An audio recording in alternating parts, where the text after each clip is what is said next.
ijodidan tanlagansiz? Nimalarga asoslanib tanladingiz?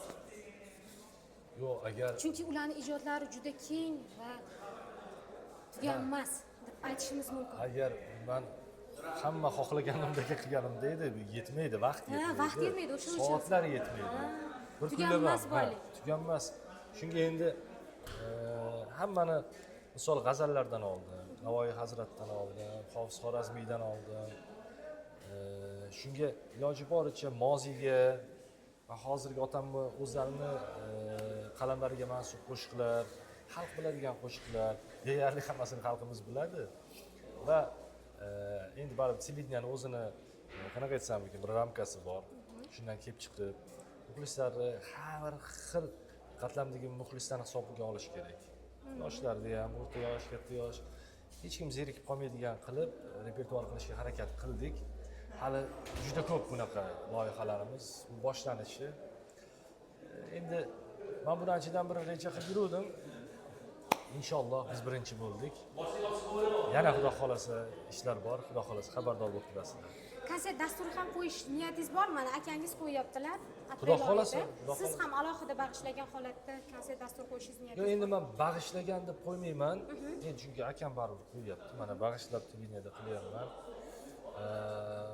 O'zim ijodimdan ham narsa, lekin baribir Sherali Jo'rayevning o'g'li yuki bor. Baribir otamni shu sevimli qo'shiqlaridan aytamiz, majburmiz. Siz otangizni qo'shiqlarning ichida o'zingiz uchun ijro qilish qiyin bo'lgan qo'shiq qaysi? Mana hali aytdim, sog'insam otajon. Albatta o'sha qo'shiqni ijro etayotganingizda qo'lingizdan nimalar kechdi? Shuni muxlislar bilan bo'lisha olasizmi? Yo'q, ko'nglimda otam bilan hayotimni hammasi ko'z oldimdan o'tadi-da mana. Har doim qiynalaman. Birov so'raganda shoshilaman, bo'g'zimda narsa turadi, zo'rg'a aytib olaman. Juda qiyin menga. Shu qo'shiqni ular o'tganlaridan kelgan aytdingiz. Ularni sizga bergan tanbehlari, hayotingizni o'zgartirgan tanbehlar bo'lganmi? Mana otamni har kuni men uchun darsligida, men bitta narsani ayta olmayman otamga. Men otamdan Chunki sizni umringiz ular bilan umrim 90% o'tgan deb aytishimiz mumkin. O'shanga men hozir sizga bittasini ayta olmayman-da. Otam juda adolatli odam, juda to'g'ri odam, mard inson. Allohga bo'lgan muhabbati juda ham yuqori edi. Bu dunyoga bog'lanmagan edi otam.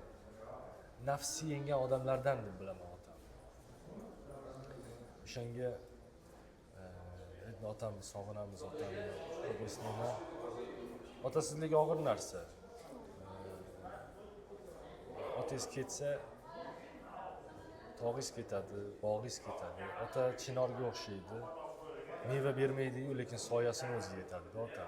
Ota shunaqangi zot. Ota o'tgandan keyin ko'raverasizlar tomoshani. Ozgincha kimdir tosh otsa ham tegib ketaveradi. Dunyo shunaqa endi. Mayli.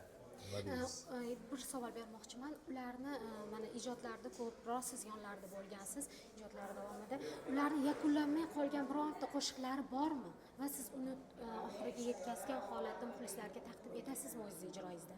O'zim ijroyimda emas, otamning ijrolarida ham qolib ketgan qo'shiqlari bor. Hali taqdim etilmagan. Ha. Xudo xolasa ularni ham taqdim qilamiz inshaalloh. Demak, unda qo'shiqlar bor. Bor. Endi o'zingizni ijodingizga murojaat qilgan. Ijodimda yaqinda yangi kliplar bor, yangi qo'shiqlar bor. Mana 3-4 kunda kliplar olaman. Chiqaramiz xudo xolasa. Sog' bo'lasiz, vaqtingizni ko'p olmang. Sizlarga ham bayramlar muborak bo'lsin. Sog' bo'linglar. Rahmat.